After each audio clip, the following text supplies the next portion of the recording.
Everyone gets excited about ripping. Riding quickly, popping wheelies, and jumping logs. Now, there are logs to jump around here, but I think one of the biggest upgrades to your riding is being able to brake and brake really, really well. The best riders on planet Earth are phenomenal on the brakes, from stoppies to this ridiculous clip of Supercross rider Adam Cincerillo. It will explode your confidence level. That feeling of knowing you can stop elevates your riding significantly, so let's break down how that works. Sorry about the pun, genuinely. I find good braking technique to be a genuinely muddled and generally confusing subject. You'll find all kinds of myths around braking, from you should never use the front brake to you can't brake in corners, you should only ever brake when the bike is upright, to the ABS is a problem, you can't brake off-road at all, or you can't ride at all without ABS. There's some others in there, but you get the idea. But braking as a concept is pretty easy to understand. There are some solid guidelines to work with for adventure and off-road riding that'll keep you braking well from the first time you try them to winning your first Dakar. Now, while I did just say that the concept was easy, like everything in life, there is some nuance to this. I'm sure you're going to have some questions at the end, so if you do, pop them in the comments and I'll address them in a later podcast. However, I'm going to do my best to explain how to stop your motorcycle quickly and effectively, or slow it down in the same way, and how that technique carries over. That starts with generating grip.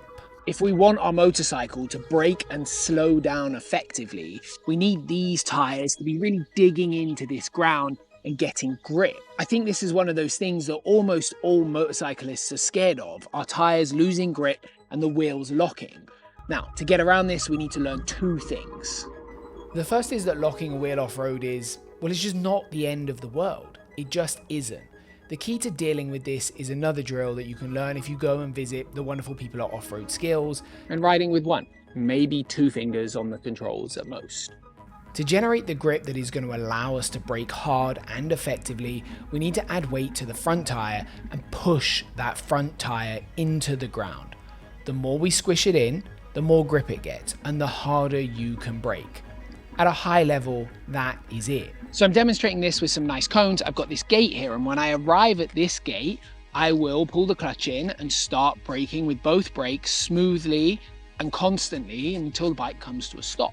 When I first apply the brakes, especially the front brake, it's going to push the suspension down at the front, and then that will add weight to the front tyre, which should increase the grip level or the friction that front tyre has. Now, this is important. What happens when we lock a wheel is that the level of grip we have at the tyres is less than the amount of braking stopping power we've asked for. As the grip level at the tyres increases, the amount of stopping power we can ask for increases. But I can't just come into a braking situation like this and grab a handful of brakes or stamp on the rear brake and expect there to be lots of grip there.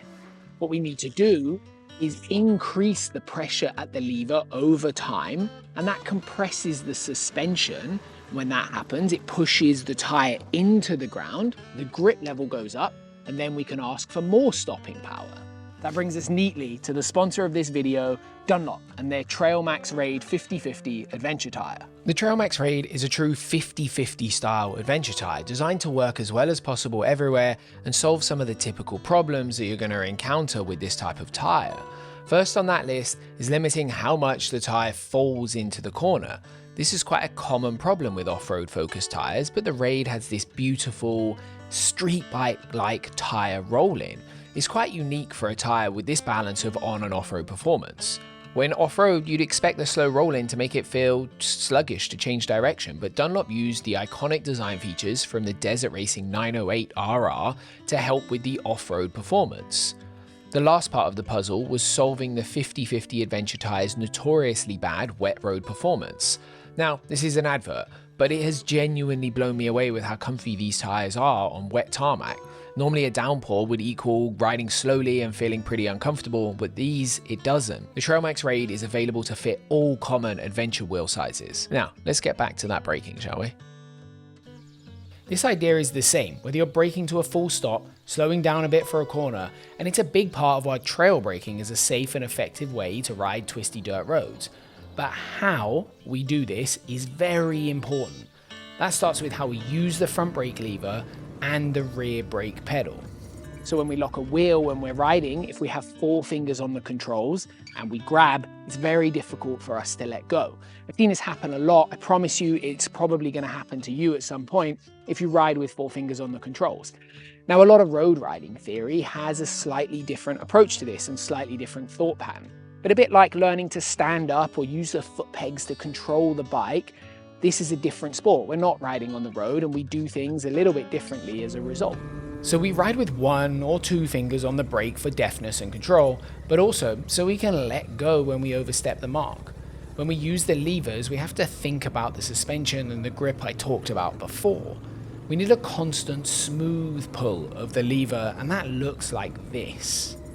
It's a really common mistake to use the lever in a jabbing motion, and most folk doing this don't know they're doing it. So check yourself, maybe even pop a GoPro on the mirror or something so you can check. When we jab, we compress and then uncompress the suspension. As the suspension is uncompressing, we're reducing the grip even more than before, and that is a freaking disaster for stopping or slowing down. So we squeeze, slowly and gently increasing the pressure over time. No jab of the hut. This principle is the same whether you're on-road, off-road, or slowing down a little or slowing down a lot. Always the same way with both brakes, just differing amounts of pressure. Now, it may not have escaped your attention that I haven't yet talked about which brake to use and when riding off-road. This is one of the subjects that I think has the most myths around it when it comes to braking technique. I guarantee someone has already written a YouTube comment saying something about this. The general rule of thumb, and it's a general rule because terrain changes and surfaces change and grip levels change. To keep it simple, the front brake is roughly 70% of the equation. The rear brake is roughly 30%, depending on the surfaces and the weather and a lot of other factors. That's a guideline and it generally works. The predominant part to take away from this is the front brake is the one doing the stopping. That's where the weight transfer is with the suspension, and that's where the grip is, and that's where we get most of our stopping power from. I'm pretty sure this would be the same on dirt, on tarmac, and probably on the moon.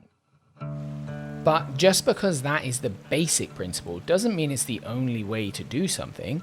There's a lot more nuance. Different scenarios and conditions affect the choices we make, so we'll come back to that later. For now, I'm going to talk about efficient stopping. Now, as well as using your brakes in a smooth and progressive way and increasing the pressure over time, as we get better, we really want to start working on using the back brake ever so slightly before the front brake. Just slightly, a little. The why is to do with suspension and how that impacts our ability to brake. Every time we brake, we compress the suspension, primarily at the front of the bike. This is a good thing, but too much too quickly has some negative effects, and for the most efficient braking, we want compression, but not too much too quickly. And by hitting the rear brake, we drag the rear suspension down slightly and limit how much the front can compress. It gives a little more control and it makes things more predictable. You'll stop quicker, safer, and with the bike a little more stable. It's like magic. The suspension impact is something to really start to feel in your own riding too. If it's slippery and you're putting a ton of pressure on the front wheel, it's likely to lock or to push out. If the ground is sandy, it's likely to dig in and make steering your bike pretty difficult. You'll find similar effects in mud or ruts, and so then we need to think about adjusting the balance, utilizing a little more rear and a little less front, and sometimes the goal is not to stop immediately. If you can't because it's horrific, steep or slippery, you might need to slow down over time, come to a gentle stop in an exact spot, or just be scrubbing a little speed off for an obstacle or a corner. In those situations, the same principles of how we use the brakes apply. We just taper things off a little. Smooth and progressive, and most importantly, patient. That same thing we talked about with the suspension also works the other way. Once you're done braking, it's going to rebound, and that can upset the bike as well a lot. So there you have it. Braking Technique by Brake Magazine. How meta.